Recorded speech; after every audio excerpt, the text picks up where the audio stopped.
நம்ம இப்போ செக் ஸ்கேலில் பேராமீட்ரு கேலிப்ரேஷன் செட் பாயிண்ட் எப்படி செட் பண்ணுறதுன்னு பார்க்க போகிறோம். இப்போ பேராமீட்ரு செட் பண்ணுறதுக்கு நீங்கள் என்ட்ரி கீயை ப்ரெஸ் பண்ணிவிட்டு சுவிட்சை ஆன் பண்ணுங்கள். கொஞ்சம் நேரம் வெயிட் பண்ணுங்கள். ப்ரெஸ் பண்ணிக்கிட்டு பாஸ்னு வரும். பாஸ்னு வந்தோடனே உங்களுக்கு திரும்ப இஎன்ட்ரி கீயை ப்ரெஸ் பண்ணுங்கள். என்ட்ரி கீயை வந்தோடனே பாஸ்வேர்டு போடணும். பாஸ்வேர்டு இதுக்கு 2004. ஏரோ மார்க்கை ப்ரெஸ் பண்ணுங்கள் 2 தடவை 2. அப்புறம் 0 கீயை ப்ரெஸ் பண்ணுங்கள் 3 தடவை ப்ரெஸ் பண்ணிங்கன்னா 2000 வந்துடும். இப்போ ஏரோ மார்க்கை ப்ரெஸ் பண்ணுங்கள் 4 2004. இப்போ லாஸ்ட்டு என்ட்ரி கீயை ப்ரெஸ் பண்ணிங்கன்னா பேராமீட்டருக்குள்ளே போயிடும். இப்போ again entry key decimal point setting decimal point 4 வச்சுருங்க. அதுக்கு 0 கீ யூஸ் பண்ணிங்கன்னா உங்களுக்கு மாறும். டெசிமல் 4 வச்சுட்டு நெக்ஸ்ட்டு வேல்யூ செட்டு 2. இது 2 கிராம் வச்சுருக்கோம். அடுத்தது 5 கிராம் வைக்கிறது. இப்போ கெப்பாசிட்டி 1ல் நம்ம 15 kg வச்சுக்க போகிறோம்.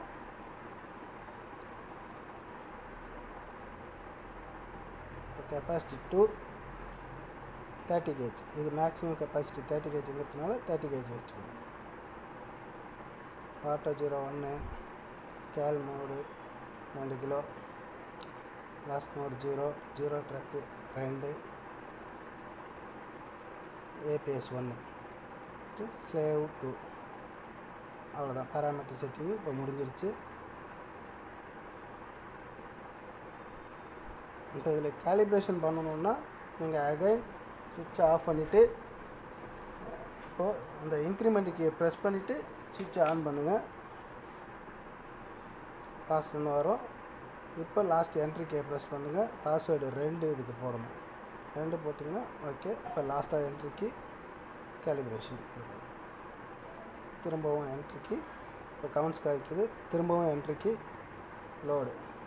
இப்போ என்ன லோடு வச்சுருக்கீங்களோ அதை வச்சுருங்க. லோடை வச்சுட்டு திரும்ப என்ட்ரி கீ. இப்போ 2 கிலோ வச்சுருக்கேன். அதை மாற்றிடுங்க 2 கிலோ. சரிங்களா? இப்போ அன்லோடு கேட்டோன்னா லோடை எடுத்துருங்க.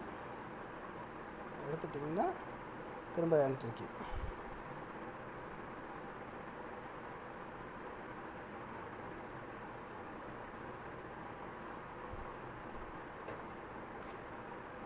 இப்போ இதில் செட் பாயிண்ட் பண்ணணும். செட் பாயிண்ட் பண்ணுறதுக்கு என்ன பண்ணணும்னா நீங்கள் முதல்ல இந்த டவர் லேம்ப் ஒர்க் ஆகணுன்னா உங்களுக்கு பவர் ஆன் பண்ணணும். இப்போ பவர் ஆன்